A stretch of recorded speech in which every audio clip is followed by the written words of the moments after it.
em Atos dos Apóstolos.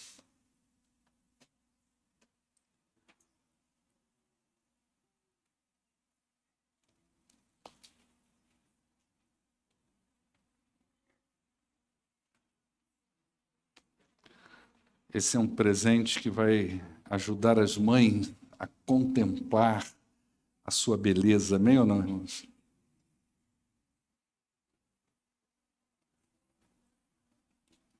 Esse mês é o mês da família e nós estamos... Tá reverberando, igual aquele dia, tá, Alexandre? Tá dando aquele... É o mês da família e nós estamos dedicando algumas mensagens a isso, tá? Então, na semana passada, a gente falou sobre Minha Casa, Habitação de Deus. Hoje à noite, o assunto vai ser sobre filhos. Então, nós vamos dedicar isso à noite. Agora de manhã, a gente vai continuar nas nossas exposições no livro de Atos dos Apóstolos, capítulo 4, é onde nós estamos, a partir do verso de número 23. Quero lembrar você que amanhã é segunda com Deus. Melhorou bastante. É segunda com Deus, tá? Nós faríamos na casa de um irmão, mas só que teve uma variável, nós não poderemos fazer. Então vai ser aqui na igreja mesmo, tá? Amanhã às 7h30 da noite nós temos a segunda com Deus. Atos capítulo 4, a partir do verso de número 23. Quando foram soltos, Pedro e João voltaram para os seus companheiros e contaram tudo o que o chefe dos sacerdotes e os líderes religiosos lhes tinham dito. Ouvindo isso, levantaram juntos a voz a Deus, dizendo: Ó soberano, tu fizeste os céus, a terra, o mar e tudo o que neles há. Tu falastes pelo Espírito Santo, por boca do teu servo, nosso pai Davi. Porque se enfurecem as nações e os povos conspiram em vão. Os reis da terra se levantam e os governantes se reúnem contra o Senhor e contra o seu ungido. De fato, Herodes e Pôncio Pilatos reuniram-se com os gentios e com o povo de Israel nesta cidade para conspirar contra o teu santo servo Jesus, a quem ungistes. Fizeram o que o teu poder e a tua vontade haviam decidido de antemão que acontecesse. Agora, Senhor, considera as ameaças deles e capacita os teus servos para anunciarem a tua palavra corajosamente. Estende a tua mão para curar e realizar sinais e maravilhas por meio do nome do teu santo servo Jesus. Depois de orarem, tremeu o lugar em que estavam reunidos, todos ficaram cheios do Espírito Santo e anunciavam corajosamente a palavra de Deus. Amém? Vamos orar? Pai, muito obrigado por esta palavra.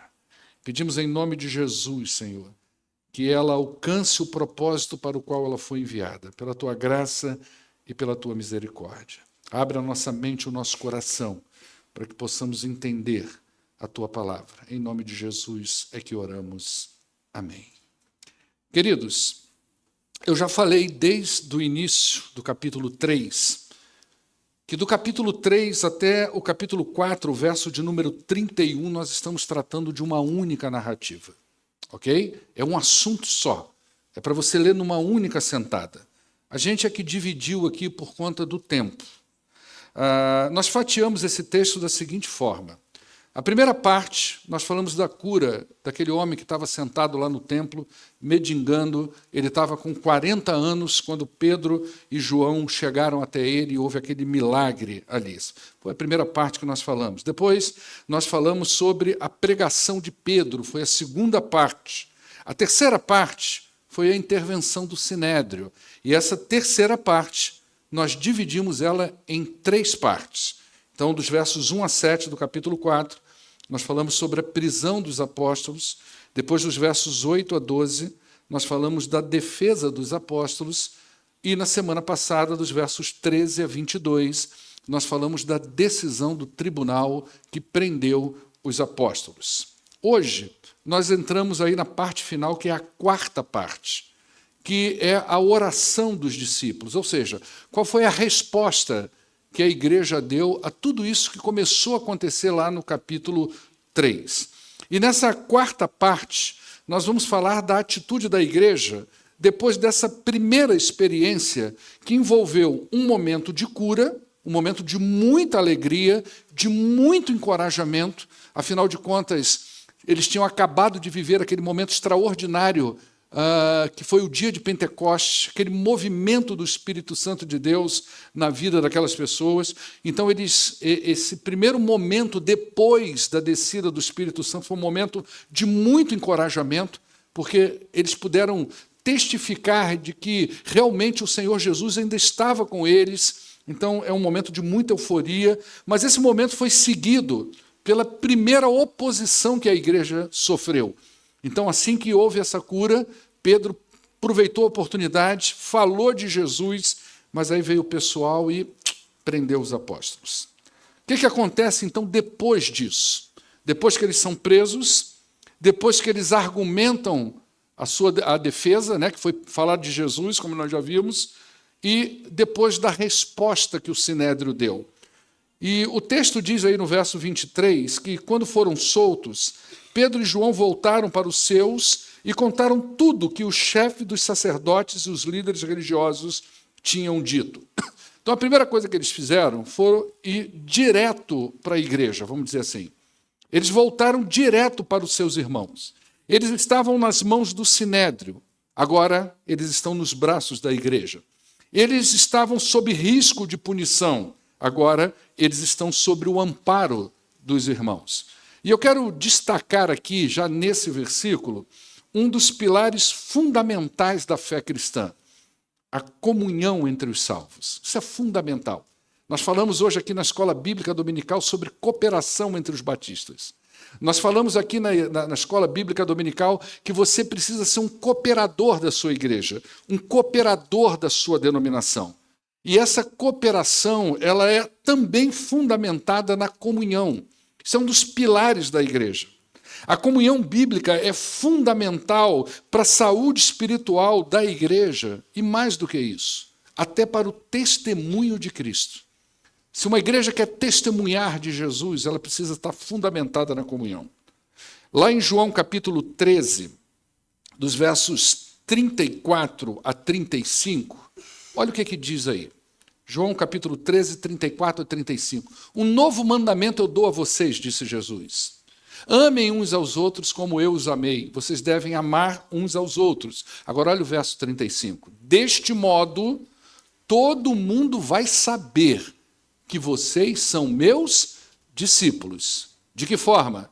Se vocês amarem uns aos outros. Então é fundamental a comunhão da igreja, principalmente se uma igreja quer testemunhar do Senhor Jesus. Agora veja lá no capítulo 17 de João, versos 20 a 23. Olha o que diz aí. A minha oração não é apenas por eles. Esse é um momento em que Jesus agora está orando por aqueles que viriam a ser salvos. Ele está orando pela sua vida, pelos crentes. Ele já orou por ele já orou pelos discípulos, agora ele vai orar por você, pela sua vida. E ele vai dizer, eu peço também por aqueles que crerão em mim por meio da mensagem deles, dos apóstolos. É você, tá? Qual é a oração de Jesus? Para que todos sejam um. Pai, como tu estás em mim e eu em ti, que eles também estejam em nós, comunhão conosco, para que o mundo creia que tu me enviaste. Olha como que é poderosa a comunhão, tá? Então nós podemos observar nesses dois textos que o que dá testemunho do Senhor Jesus como Senhor da igreja não são os templos grandes, não são as grandes operações de milagres, mas a união dos crentes. Como eu já falei aqui em outras mensagens, essa união da igreja, ela deve refletir a própria união da Trindade Santa. Então, o nosso dever como igreja, o nosso objetivo como igreja é tornar visível e real aquilo que é invisível, que é a união da própria Trindade. Então, quando nós nos reunimos como um povo só, como salvos em Cristo Jesus, isso deve ser visível entre nós. Uma igreja em comunhão é uma igreja que oferece amparo, encorajamento, consolo, exortação, ensino para todos os crentes em Cristo Jesus. Então, nosso objetivo como igreja é esse. E quando eles viveram aquele momento dramático ali da vida deles, que eles foram presos, acabou aquilo ali, a primeira coisa que aconteceu foi o seguinte: não vamos nem em casa. Pedro não correu para os braços da sua família. João não voltou para os braços do seu pai. Eles foram para os seus irmãos e lá relataram tudo que eles haviam acontecido com eles. Logo depois, aí dos versos 24 a 30, depois de estarem com a igreja, estarem amparados pelos outros crentes, eles então oraram. Então, depois de relatarem o acontecido, Lucas diz que eles se puseram a orar. E eu queria analisar com você um pouquinho dessa oração. Porque se nós pegarmos a visão deles, talvez a gente aprenda a orar de uma forma mais bíblica, não é? Então, a primeira coisa que eles fizeram aí, dos versos 24 a 28, coloca para nós aí, Emanuel. Antes de qualquer pedido, eles reconhecem ao Senhor como o único e verdadeiro soberano. Eles fazem isso de duas formas. Então, o primeiro momento da oração é uma exaltação à soberania de Deus. E eles fazem isso de duas formas. Verso 24, olha o que diz aí.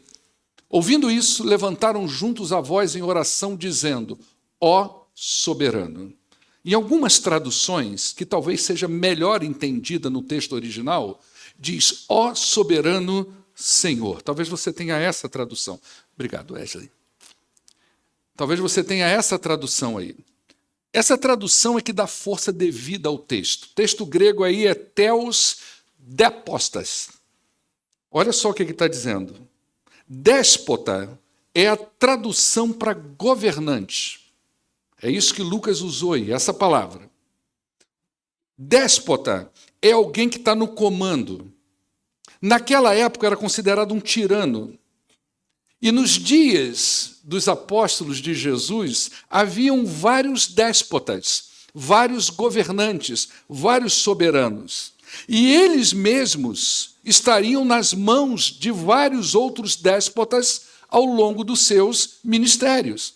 Então, esses discípulos caíram na mão de muita gente tirana, muita gente que estava com controle, que estava com governo na mão. Esses homens caíram nas mãos dessas pessoas. E não só eles, mas muitos outros que viriam depois deles. Então, nós temos, por exemplo, o apóstolo Paulo, que parou na mão de muito déspota, que foi julgado. Nós temos hoje, em países que são muito severos com o evangelho, muitos crentes caindo na mão de déspotas, de pessoas que estão no governo, que estão com poder na mão. Então, até hoje, a igreja ela vai atravessando governos. E em alguns lugares mais democráticos, a igreja tem um pouco mais de liberdade, mas nos lugares mais autoritários, você vê o aprisionamento, você vê a autoridade pressionando a vida da igreja. E quando eles chamam o Senhor, né, quando eles dizem, ó soberano Senhor, ou seja, ó governador Senhor, ó déspota Senhor, eles estão deixando bem claro que o poder, a autoridade e o governo pertence única e exclusivamente ao Senhor, e não aos déspotas humanos que oprimiam a igreja já naquele primeiro século. Então, quando a igreja ora e usa essas palavras, é como se eles estivessem dizendo e reconhecendo: o Senhor é o soberano governante. Todo o poder e toda a autoridade está nas mãos do Senhor. Não, o poder não está na mão do Sinédrio, o poder não está na mão de Herodes, o poder não está na mão de Pôncio Pilatos, o poder não está na mão dos governadores, o poder não estaria na mão dos imperadores que viriam a oprimir a igreja. Eles estão dizendo: o poder está na mão do Senhor. E hoje nós precisamos ter a mesma perspectiva do que esses homens. Nós estamos sujeitos a autoridades humanas, que algumas podem ser boas para a igreja, outras não. Algumas podem ser ruins. Então é muito comum você ouvir de governos que oprimem a igreja, não só fora, mas às vezes até no próprio Brasil. Esses dias eu ouvi uma notícia, não sei se é verdade, porque infelizmente, irmãos, por que eu não replico as coisas? Porque nem tudo que aparece na internet a gente pode taxar como verdadeiro, né? Tem muita politicagem, tem muita muita coisa também que não é aquilo, né? Mas estava lá uma notícia de que o governo tinha proibido leitura de Bíblia nas escolas, presença de Bíblia nas escolas, enfim, né? O Estado é laico. Então, mas você vai ver isso, né? Você vai ver autoridades que são boas e autoridades que são ruins. Mas o governo do mundo, nós precisamos entender que está na mão dos senhores, do Senhor da igreja. Gente, isso era muito encorajador para eles. Porque eles tinham a plena consciência de que a maior autoridade que existia nesse mundo estava sobre a vida deles. Então, a primeira parte da oração foi justamente essa. Nós reconhecemos o Senhor como soberano. E como que essa soberania de Deus aparece na oração desses homens? Aí no verso 24, ele revela a soberania de Deus na criação. Então ele vai dizer: tu fizestes o céu, a terra, o mar e tudo que nele há. Então a soberania de Deus se revela na sua criação, na oração desses homens. Ele é o Deus que criou todas as coisas, e todas as coisas pertencem a ele. O salmista, ao revelar de onde vem o seu socorro, lá no tão citado Salmo 121, verso 1, ele diz assim que o socorro dele, né, isso é muito interessante, porque esse salmo ele diz assim: eu levanto meus olhos para os montes e pergunto, de onde vem o meu socorro? Quem é que vai me tirar dessa situação? E aí ele vai dizer aí no verso de número 2, o meu socorro vem do Senhor. Bacana, ele vem do Senhor. Mas de qual Senhor? Existe um mundo politeísta à minha volta. Existem vários deuses à minha volta. Quem é o meu Senhor?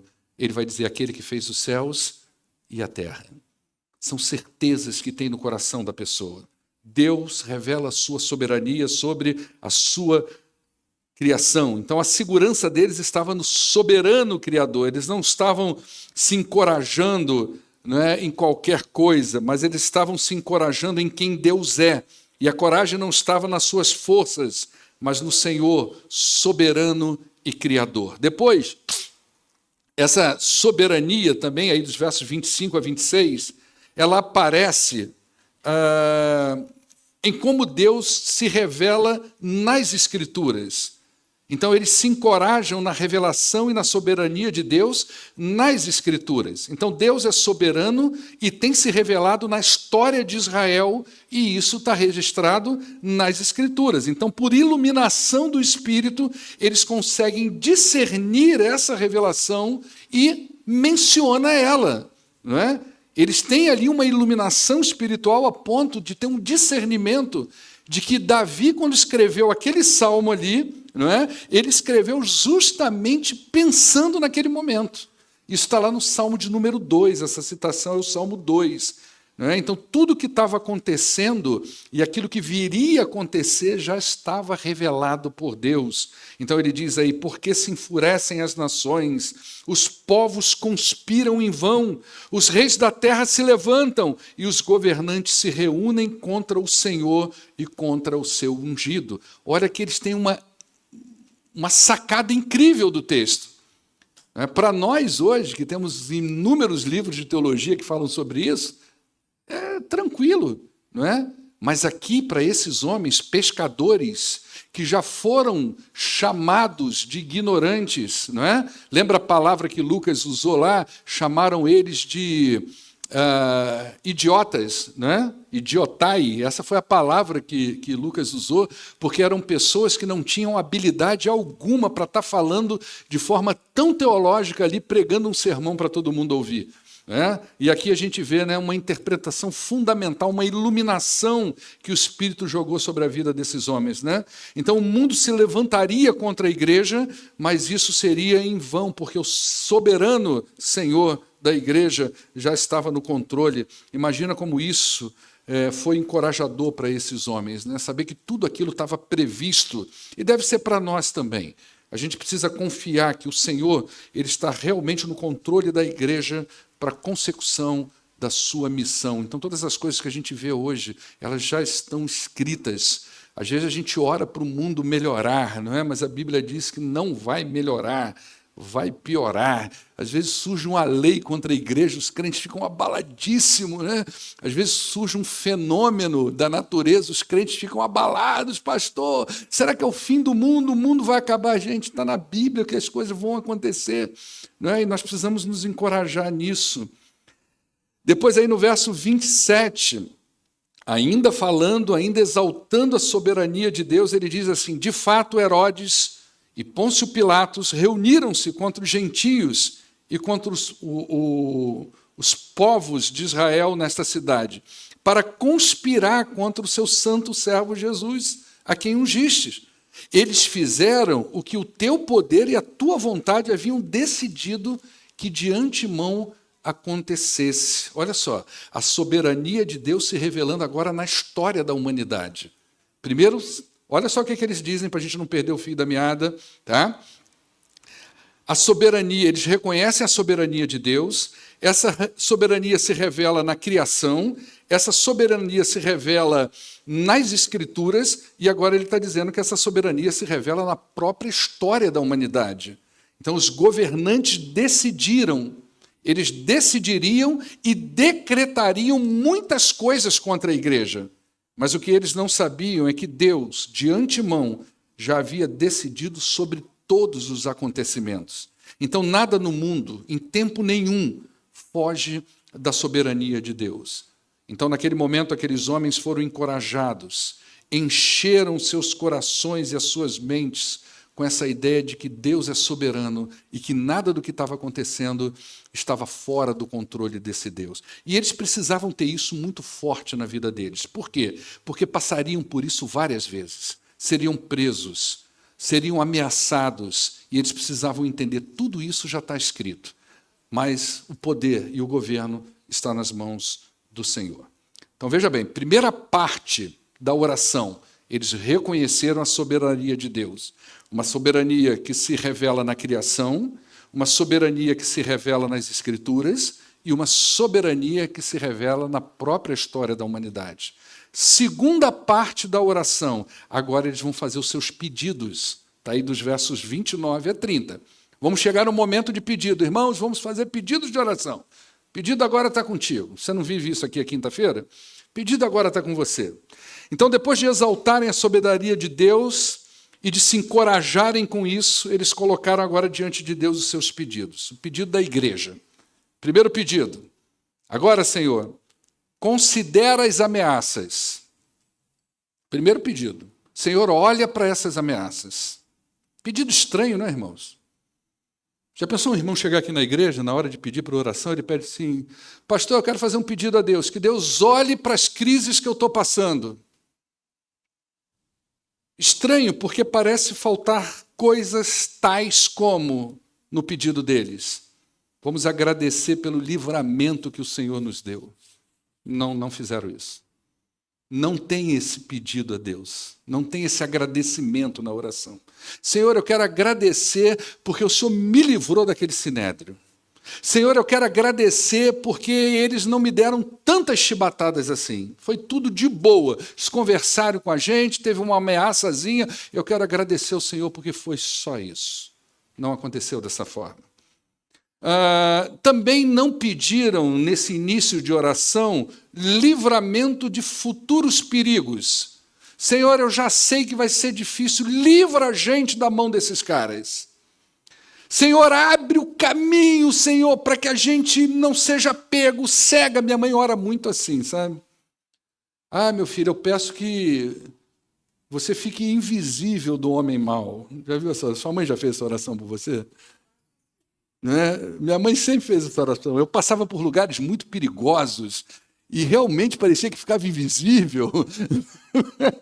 E a minha mãe, mas é que eu falei, mãe, mas como que eu vou ficar? Ele não vai te ver. Não é possível, mãe. Não é que o cara não via?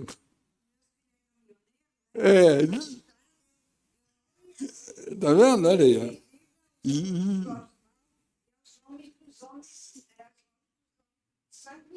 Sanguinários, perversos. Cada mãe usa um linguajar, né? Livra-nos do perigo futuro. Não tem isso na oração. Tá? Senhor, alivia a pressão. Também não tem isso na oração. Senhor, está pesado. Não tem isso na oração, tá? Eles apenas pedem que Deus leve em consideração o que estava acontecendo e certamente o que viria a acontecer depois. Só isso. Senhor, considera. A vida desses homens não seria fácil. A pressão contra o ungido do Senhor, que era Cristo, não eles, mas era a pressão contra o próprio Jesus, não cessaria. Pelo contrário, ela se intensificaria. Então eles pedem que Deus olhe atentamente para a situação deles. Não para aliviar, não para privar. Eles não estão se justificando, eles não estão se vitimando. Apenas eles dizem para Deus, Senhor, olha com carinho para essa situação. Esse é o primeiro pedido que eles fazem. Difícil de entender esse pedido, mas é o que eles fazem. Esse pedido vem na sequência com outro, que talvez explica, que é o segundo pedido. Senhor, capacita os teus servos para anunciarem a tua palavra corajosamente. Senhor, nós não estamos pedindo livramento, nós estamos pedindo capacitação para lidar com o inevitável. É isso que nós estamos pedindo. Considera as ameaças deles, Senhor, e nos capacita para continuarmos a fazer aquilo que nós fomos levantados para fazer. O objetivo desses homens era falar a palavra de Deus, e eles queriam fazer isso corajosamente. Amados, você já parou para pensar o quanto nós oramos para Deus tirar da nossa frente os obstáculos? Você já percebeu isso? Quanto que a gente ora para que Deus livre a gente dos obstáculos? A verdade é que nós queremos o tempo todo, sabe o quê? Livramento, isenções e facilidades. Essa é real, nossa. Por isso que na nossa oração aparece tanto isso. Pedidos de livramento, isenção e facilidade. A gente não pede para Deus olhar com carinho e nos capacitar. A gente pede a Deus para livrar. Senhor, tira o obstáculo. Parece que a rua tem que estar sempre livre para a gente passar. Duas coisas nós precisamos ter em mente. Primeiro, nossa missão é pregar. Nós precisamos pregar o Evangelho. É sobre isso. É sobre a história da redenção e não sobre a nossa. É sobre a eternidade e não sobre a terra. Você precisa ter isso na sua cabeça. Segundo, ninguém na Bíblia foi tratado com privilégios, nem Jesus. Entende isso? Ninguém na Bíblia foi tratado com privilégios, nem Jesus. Sempre haverá dificuldades, sempre haverá empecilhos, sempre haverá barreiras. Sabe quando você está na estrada com o teu carro, com uma pressa terrível de chegar em casa? Eu já vivi isso inúmeras vezes.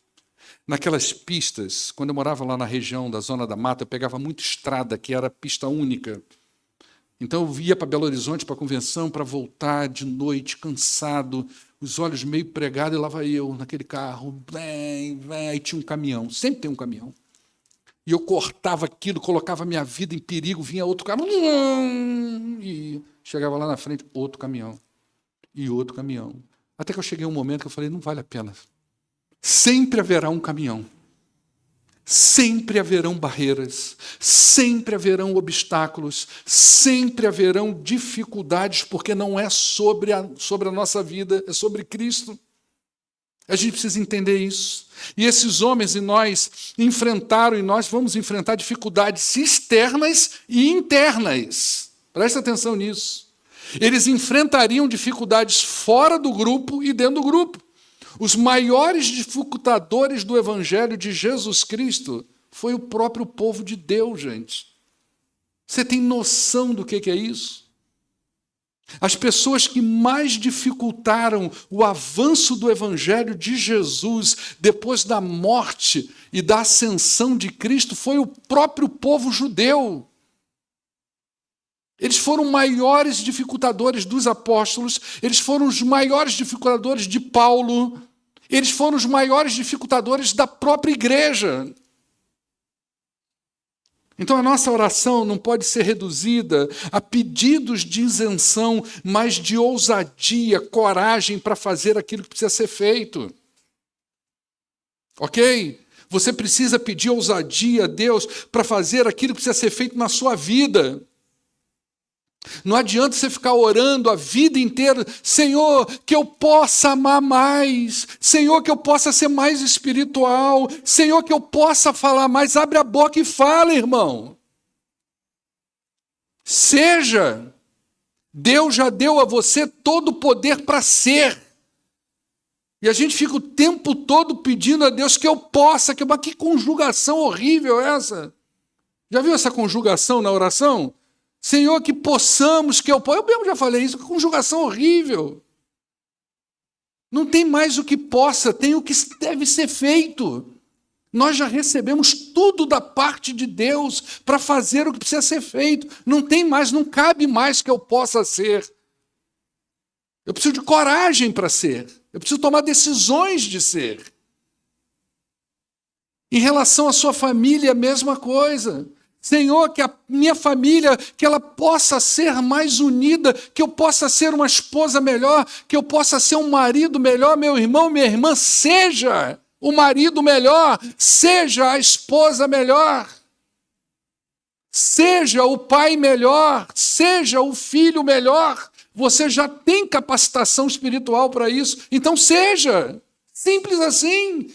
Não cabe mais lugar, Senhor, que eu possa ser fiel, não cabe mais essa oração na sua boca, irmão. Entende isso?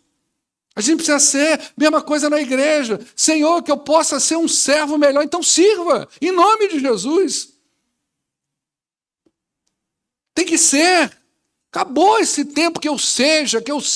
Um verbo, que conjugação é essa, hein? Que eu possa ser, que conjugação? Subjuntivo. Fala aí, professora. A gente aprendeu isso na escola? Pretérito subjuntivo. Isso é subjetivo demais. Isso é muito subjetivo, que eu possa do pretérito, do imperfeito, do subjuntivo. Pelo amor de Deus. A gente precisa tomar coragem de ser aquilo que a gente foi levantado para ser. Então, a nossa oração não pode ser reduzida o tempo todo, Senhor, Senhor, que eu possa, me livra. Não, cara, a gente precisa ter coragem para fazer o que fomos levantados para fazer na vida da gente, na família da gente, na igreja da gente. Verso 30, olha aí o outro pedido. Estende a tua mão para realizar sinais e maravilhas por meio do teu servo, santo servo Jesus Cristo. No final, eles pedem que Deus cure as pessoas por meio de Jesus. Isso seria uma forma de chamar a atenção das pessoas para a misericórdia que Deus está tendo com elas, né? E esses milagres, esses prodígios, eles tiveram uma relevância muito pontual naquele momento e na própria história da redenção. Então, eu creio que em muitos lugares do mundo ainda tenham essa mesma relevância, essa mesma necessidade. Em outros lugares, talvez diferentes. Mas a gente precisa pedir a Deus que a nossa mensagem seja acompanhada pelo seu mover na vida das pessoas. É isso que a gente precisa pedir. Nós precisamos interceder pelo milagre da salvação, da restauração, da cura de pessoas, da cura de famílias. Um salvo não pode reduzir suas orações às suas demandas pessoais. Está sempre voltado para ele, não é? Orações precisam ser mais abertas. Um dia, alguém orou pela salvação da sua vida. Um dia alguém intercedeu por você. Assim como uma igreja não pode apenas orar para o seu sucesso pessoal ou para a sua autopromoção. É sobre o reino e nós precisamos orar pelas coisas de Deus. Depois o verso 31, para fechar, vem a resposta de Deus. Olha só que coisa. Eles exaltam a soberania de Deus, eles pedem as coisas certas e agora Deus responde. Depois de orarem, tremeu o lugar em que eles estavam reunidos. Esse tremor foi a confirmação de Deus de que ele estava com o seu povo com ele. Olha só que coisa. Um só coração, um só sentimento, uma só missão entre Deus e o seu povo. Deus e o seu povo juntos com o mesmo propósito, levar salvação aos perdidos. Olha que coisa. Eu quero concluir com a última fala de Lucas nessa sessão. A última fala. Depois dessa oração e da resposta de Deus, como é que eles reagiram? Todos ficaram cheios do Espírito Santo. E o que é que eles faziam?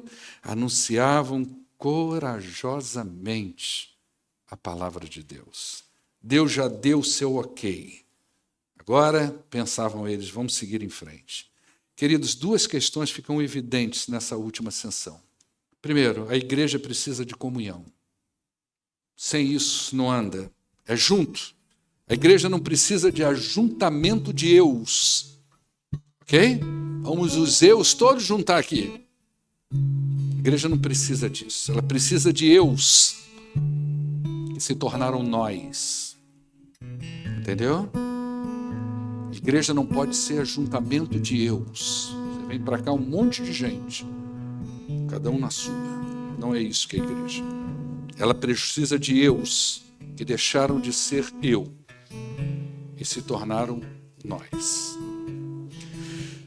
Segundo, a igreja precisa de oração com propósitos certos. Precisamos orar pelo reino, e isso envolve nossa missão de levar Cristo às pessoas. Uma igreja sem clareza da sua missão e do seu propósito é só ajuntamento de gente. Okay? Vamos juntar gente num lugar só. Não precisa ser igreja para fazer isso. O show da Madonna juntou 1,5 milhão de pessoas. Amém ou não, irmãos? Ninguém falou amém, viu?